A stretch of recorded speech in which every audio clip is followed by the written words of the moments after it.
भौतिक और आध्यात्मिक लक्ष्यों के बीच अंतर। भौतिक संसार में प्रक्रिया और लक्ष्य अक्सर अलग-अलग होते हैं। उदाहरण के लिए, यदि कोई डॉक्टर बनना चाहता है, तो अध्ययन और प्रशिक्षण की प्रक्रिया चिकित्सा के अंतिम लक्ष्य से भिन्न होती है। यह द्वैत या द्वंद्व साधन और साध्य के बीच अलगाव पैदा करता है। हालांकि आध्यात्मिक जीवन में यह अलगाव मौजूद नहीं है। भक्ति की प्रक्रिया कृष्ण को सुनना, जपना और स्मरण करना स्वयं ही लक्ष्य है। इन गतिविधियों में संलग्न होना केवल एक साधन मात्र नहीं है, ये स्वयं कृष्ण का प्रत्यक्ष अनुभव है। मार्ग से भटकने के खतरे। यद्यपि आध्यात्मिक साधना में प्रक्रिया और लक्ष्य एक ही होते हैं, फिर भी इन्हें अलग अलग समझने की गलती हो जाती है। इस गलत फहमी के कारण आध्यात्मिक साधना में लापरवाही हो सकती है, जैसे श्रवण और जप को गंभीरता से न लेना। जब हम इन अभ्यासों को कृष्ण के अनुभव के बजाय कृष्ण की ओर बढ़ने के मात्र कदम समझने लगते हैं, तो हम भटकने का रास्ता खोल देते हैं। आध्यात्मिक सफलता की कुंजी इन साधनाओं के प्रति अटूट प्रतिबद्धता है। जब हम सच्चे मन से कृष्ण का श्रवण, जप और स्मरण करते हैं, तो हमारा मन शुद्ध हो जाता है और मानसिक पीड़ा दूर हो जाती है। लेकिन यदि हम संशय या उपेक्षा को मन में आने दें, तो विनाश निश्चित है। शास्त्र हमें चेतावनी देते हैं कि भक्ति के मार्ग से भटकने के गंभीर परिणाम हो सकते हैं, न केवल आध्यात्मिक रूप से बल्कि भौतिक रूप से भी। पुराणों की कथा परिणामों से मिलने वाला एक सबक। पुराणों में एक कथा है जो भक्ति से विमुख होने के परिणामों को दर्शाती है। एक ऋषि और उनकी पत्नी कृष्ण की लीलाओं के वर्णन में गहन लीन थे। वे इस साधना में इतने समर्पित थे कि वे सभी सांसारिक विकर्षणों से बचना चाहते थे।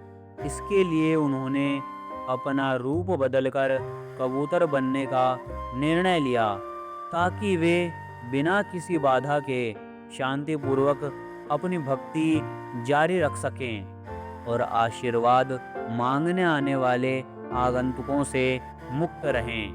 कबूतरों के रूप में वे एक पेड़ पर बैठकर लगातार कृष्ण कथा का पाठ करते रहते थे।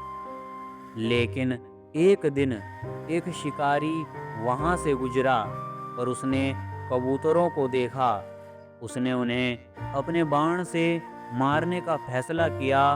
उसी क्षण कबूतरों को एहसास हुआ कि वे गंभीर खतरे में हैं। यह कहानी दर्शाती है कि सही मार्ग से भटकने पर कितनी आसानी से खतरा उत्पन्न हो सकता है। कबूतर यद्यपि भक्तिभावी थे, फिर भी उन्होंने अपने आध्यात्मिक कर्तव्यों की चुनौतियों से बचने के लिए रूप परिवर्तन का प्रयास किया। इस भटकाव ने उन्हें अपने प्राणों की हानि के खतरे में डाल दिया। इसी प्रकार जब हम भक्ति के मार्ग से भटकते हैं, चाहे वह कितना भी छोटा क्यों न हो, हम विनाश को आमंत्रित करते हैं। मानसिक विचलन के परिणाम। विनाश की पहली सीढ़ी मन से शुरू होती है।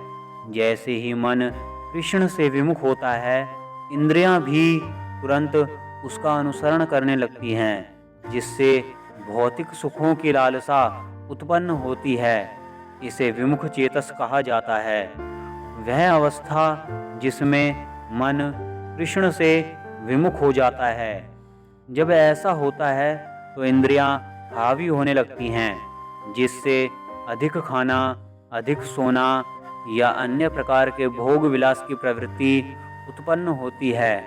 यह भोग विलास अंततः आध्यात्मिक और भौतिक दोनों प्रकार से पतन की ओर ले जाता है। दृढ़ता का महत्व। विनाश से बचने के लिए आध्यात्मिक स्तर को ऊंचा बनाए रखना अत्यंत आवश्यक है। एक बार जब हम आध्यात्मिक साधना के एक निश्चित स्तर पर पहुंच जाते हैं तो हमें अपने मानकों को कम नहीं करना चाहिए और न ही भौतिकवादी सोच विचार और कर्मों की ओर लौटना चाहिए। भक्ति साधनाओं में निरंतर संलग्न रहना, कृष्ण का श्रवण, जप और स्मरण करना आध्यात्मिक मार्ग पर बने रहने के लिए अनिवार्य है। भक्ति की प्रक्रिया परिवर्तनकारी है और जब इसे ईमानदारी से अभ्यास किया जाता है तो यह हमारी चेतना को उन्नत करती है और हमें भौतिक जीवन में वापस गिरने से बचाती है। हालांकि इसके लिए सतर्कता और दृढ़ संकल्प की आवश्यकता होती है। ऋषि और उनकी पत्नी की कहानी हमें याद दिलाती है कि मामूली विचलन के भी गंभीर परिणाम हो सकते हैं। निष्कर्ष, दृढ़ रहो अन्यथा विनाश निश्चित है। भक्ति के मार्ग पर अटूट प्रतिबद्धता आवश्यक है। इस मार्ग से थोड़ा सा भी भटकना विनाश का कारण बन सकता है। चाहे आध्यात्मिक साधनाओं की उपेक्षा हो या मन को भौतिक इच्छाओं की ओर भटकने देना, इसके परिणाम गंभीर हो सकते हैं। आध्यात्मिक प्रगति और सुरक्षा सुनिश्चित करने के लिए हमें अपनी भक्ति में दृढ़ रहना चाहिए और निरंतर कृष्ण के श्रवण, जप और स्मरण के अभ्यास में लगे रहना चाहिए।